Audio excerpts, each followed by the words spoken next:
బాగున్నారా మీరంతా? ఈరోజు ఈ ప్లేస్ వాల్యూ బాక్స్ ద్వారా ప్లేస్ వాల్యూ గురించి ఒకసారి అర్థం చేసుకుందాం. ఓకేనా? ఇప్పుడు చూడండి, ఇది ఒక నెంబర్ కదా. ఈ నెంబర్ చదవగలరా? చదవండి అమ్మా.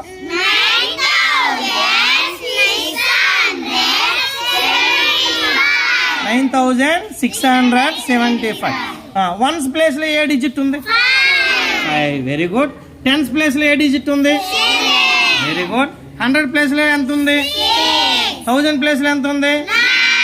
ఇప్పుడు ప్లేస్ వాల్యూ ప్రకారం దాని యొక్క 5 ప్లేస్ వాల్యూ ఎంత అనేది చూద్దాం. చూడండి, 5 1 సార్ కదా. చూద్దామా? 5 సరిపోయిందా? 5 1 సార్ 5. ఇప్పుడు 7 ప్లేస్ వాల్యూ చూద్దామా? 7 ప్లేస్ వాల్యూ ఎంత? 7 10 sir 70. 6 place value 600. 9 place value 9000. సరిపోయిందా? అలాగే ఇది కూడా ఇలాగే ఈ నెంబర్స్ అన్నీ చేయండి మీరు. ఓకేనా?